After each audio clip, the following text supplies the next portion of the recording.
Hi, welcome back to the channel, Indie Author Jill. I'm Jill Miller. Today we are talking about Lauren O'Brien's book, Tidebound. So, Tidebound, Kioja is the main character, and we follow her from her point of view. She is the daughter of a duke, and we open the story with her after she has lost her mother and most recently her sister, who was engaged to a prince. And Kioja has always known that she was going to have to marry somebody of status, a duke, a baron, a prince, something of that sort. And while she technically has a choice, she knows that it's limited to status. That doesn't stop her from fantasizing about having a marriage where she and her husband are actually in love with each other. Unfortunately, the kingdom that her father is the Duke of, their city is in dire straits because their city has the diamond mines, but they've run out of diamonds and they're desperately searching for another vein of diamonds, but their debts are coming due and they don't have, they're running out of time to find more diamonds and pay their debts and what have you. So the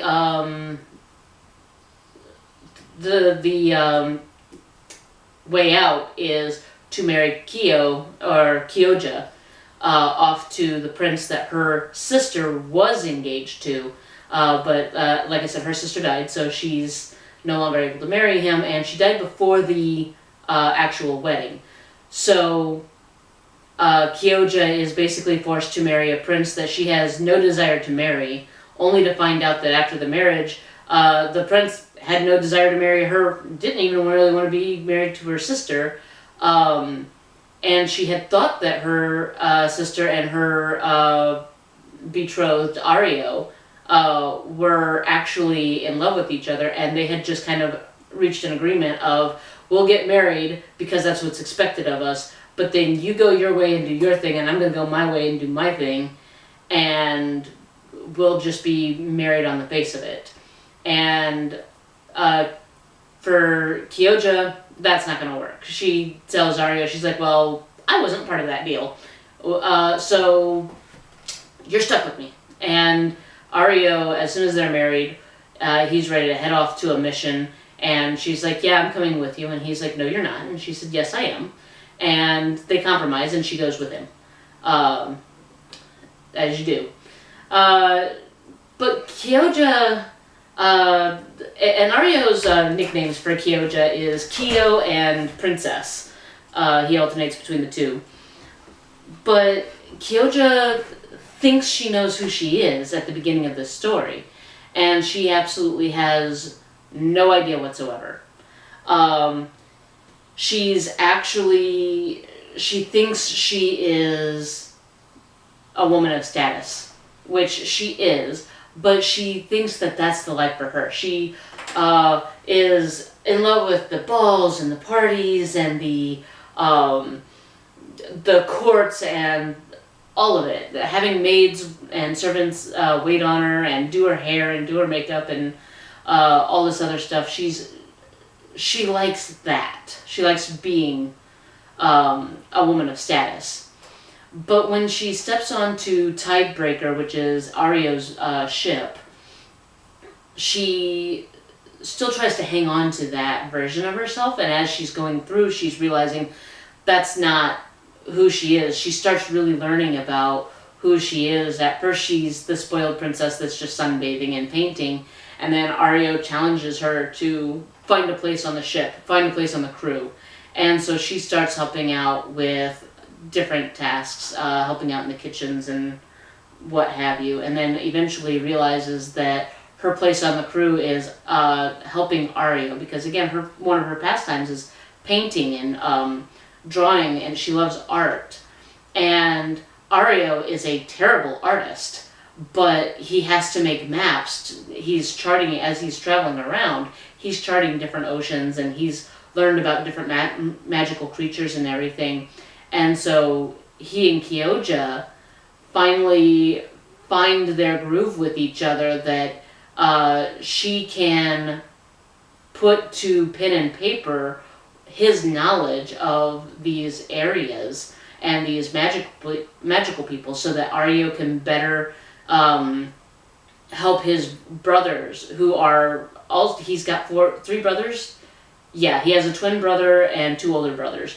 And so by being able to cohesively put together these reports with pictures and illustrations, they Ario and Kyo find that they might be in a better place to help their the brothers who are running the kingdom to put in better laws for the different creatures that benefit both the magical creatures and the people. Ario also thinks he knows who he is, and when he's on the ship with his crew, he is who he knows who he is, but he's very lost. He's kind of got a lost little boy thing going on, because all three of his brothers have a place in the kingdom, and they have jobs that they're doing very well and that are benefiting the kingdom and that get their father's approval. And Ario is just the black sheep of the family. He's the for the king, Ario is the screw-up kid, and Ario is constantly trying to prove himself to his father, and with Kyo's guidance, he starts to see that, hey, maybe he could get into cartography with his wife, and that between the two of them, they can finally get his father's approval and show his father that he's not just useless, a useless, worthless rebel rouser. The crew, on the other hand, knows exactly who they are. You've got the, I keep forgetting the names, Caden? By the way, it is another thick book, and it's a great book to just get lost in. I think I just saw it. Cadre is the ship cook, and he is both a chef, like he's great in the kitchen, but he's also the ship healer, the ship doctor. He sews them back together and mends them back together when they need to. And then, was it Torin? Yeah, Torin is his wife. She's basically the ship mom. She seems to run around telling everybody what to do, making sure that they're doing the things correctly and making sure it's getting done correctly, making sure things are getting done. And then my favorite crew member is Nox. This book seems to have trans representation, because Nox, it doesn't come right out and say what happened to Nox, but when Kyo meets Nox, she points out that Nox has scars on their chest, and that they have blue hair, and that they can't really tell if Nox is male or female. So Nox gets the they/them pronouns, and Nox is one of the most comfortable in their skin characters. Nox knows exactly who they are, they know exactly what they are, they know exactly what their role on the ship is, and what their place in the world is. You can't tell them anything about themselves that they don't already know, and you can't tell them anything about the crew that they don't already know, because Nox is one of the most watchful characters on the ship, one of the most watchful crew members, and they are constantly seeing everything that other people aren't seeing. So when they meet Kyo, immediately they size her up and they're like, okay, we have a princess, but there's something more here. And Nox gets frustrated with Kyo throughout the entire thing, because there's times when Kyo seems to be growing, and then she reverts, and Nox gets frustrated with, like, you just saw this. How are you reverting back to this? And, for instance, there's a point when they're traveling with the merfolk. Kyo has learned about merfolk from books only, and it's all been negative. It's all been very negatively highlighted, that they're tricksters and they can't be trusted, and they have to trust the merfolk to go into the temple because they find a ship that has been seemingly abandoned. There's nothing wrong with the ship. There's no sign of a scuffle. Just all of a sudden, everybody seems to have disappeared. And Ario takes the question to the Queen Phaedra, Kioja's queen, and asks her about what could possibly cause this, and the queen mentions a trident, a magical trident. And so they go looking for the trident to see if the trident is where it's supposed to be. Probably not the trident. If the trident is missing, then we need to find the trident and see who's got it and what they're doing with it. And so they go to this temple, which is underwater, and they have to enlist the help of the mermaids. And so the merfolk come up, and Nox is the one that does all the talking. Nox is striking the deal and helping them with, this is the payment we have to offer you, what would you like? And then let's strike a deal to get into the temple and see what we need to see. And the merfolk agree, and they take them to the temple. Now the deal is very straightforward. We will grant you passage to the temple. Once you get into the temple, you'll be safe to breathe however you need to breathe. And then when you leave the temple, we will get you back to surface safely. So their deal is, we will get you to the temple safely, and we will get you from the back from the entrance of the temple to the surface safely. They do not make the deal that they will keep them safe inside the temple. And Nox knows enough about the temple to know that for the most part they should be fine. As long as they don't touch the wrong things. And Nox knows what they should touch and what they shouldn't touch. And when they get into the temple, they're fine. Until Kyo accidentally touches the wrong thing. And then an alarm goes off, and these eels start attacking them, and the merfolk do nothing to help them. They get themselves out. As soon as they leave the temple, then the merfolk grab them and get them to safety, because that was the deal. Once you leave the temple, we will get you safely back to surface. And Kyo is very critical of the merfolk, and Nox is very annoyed that Kyo has this still prejudice, and they're like, Kioja, we made a deal with them. They honored their deal. What is your gripe? And anytime Kyo goes back to these old prejudices and won't let certain things go, or she thinks she knows something about something that she doesn't know, Nox gets annoyed with her. And they're like, listen, you're a visitor here. You are just, like, we're in pirate territory. We're hanging out with kelpies. We're hanging out with merfolk. We're hanging out with magical people you didn't even know existed. You know nothing about these people and nothing about what's going on here. So your assessments are invalid.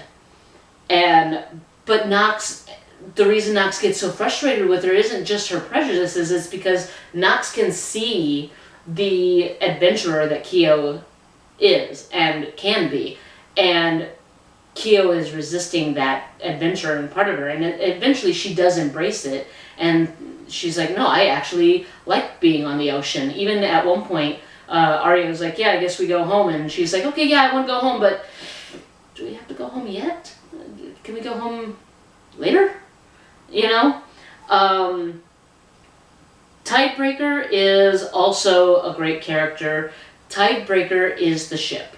And for those of you who don't really understand the characterizations of ships, just think Enterprise, Millennium Falcon, Black Pearl, Titanic. These ships all take residence in our minds rent-free because of the characterization of them.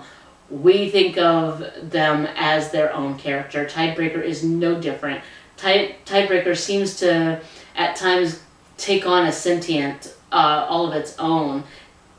She's very protective of her crew, and she's very accepting of her crew. And when Kyo steps foot at first, Tidebreaker does nothing to embrace Kyo, because Kyo's not ready to embrace Tidebreaker. It's not until it starts raining and Kyo decides to take shelter into the bowels of Tidebreaker, and then suddenly, as soon as she's in the ship, like as soon as she's gotten down the stairs into the cabins of Tidebreaker, all of a sudden she can smell food, and so she's following the food, the smell of the food, to the kitchen. Even when she gets taken to her quarters, she's still not quite sure where everything is, and it's always Tidebreaker leading her to the kitchen through smells.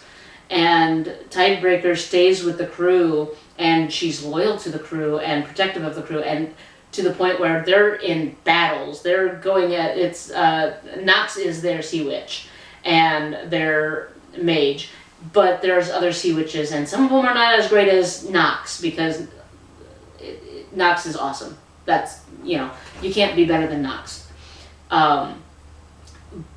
And through all these battles, like, even Tidebreaker is not resistant and immune to the scarring and the battle scars. Everybody takes a hit in some way or fashion, whether they are outright killed or just grievously injured. At the end of it, I was very upset to see Tidebreaker was badly damaged, to the point where the king and queen, Ario's parents, were of the mind of, we should just take it, have it scrapped, and get rid of it, sink it to the bottom of the ocean, and let it become a reef. And Ario and even Kyo is absolutely appalled by this idea, because this is their ship. It's there's a lot of people that are very I can't read this book if the dog dies. I can't read a book. I look at boats the same way as the dog. Don't kill the dog, don't kill the boat. Okay? We love the boat. Especially Tidebreaker. And Tideseeker is the next book. Lauren has announced the title of the next book, and she has promised that Tidebreaker makes an appearance, but she won't say any more than that. I did not ask if Nox makes an appearance. I assume Nox does, because Nox is the best. And she will have a release date soon for Tideseeker, the second to Tidebound. So I can't wait for that. I cannot recommend this book enough. It's currently $18.99 on Amazon, which I think is a more than fair price. I mean, like I said, it's a nice thick book, and the cover is absolutely beautiful. I've also seen the cover of Tideseeker. If you follow Lauren on Threads, she has posted a picture of Tideseeker's cover, so I would definitely check that out. But yeah, there's a lot of really cool magical creatures. I also like the merfolk are not a singular thing, that it's not, well, some are they're all good, or they're all bad, or they're all whatever. There's some that are good, there are some that are bad, there are some that are tricksters, there are some that can't be trustworthy, there are some that absolutely hate humans. The merfolk are a diverse race, which, as they should be. There's a point where she and Ario are riding on a kelpie, which is, that was a cool scene. I can't say enough about this. I actually had to redo the video because I talked so much about the book that my camera ran out of memory. So I condensed everything down. get yourself a copy of this book. I will leave a link for it in the description below. And don't forget to like, subscribe, leave a comment, and hit the notification bell. And I will see you guys in the next one. Bye.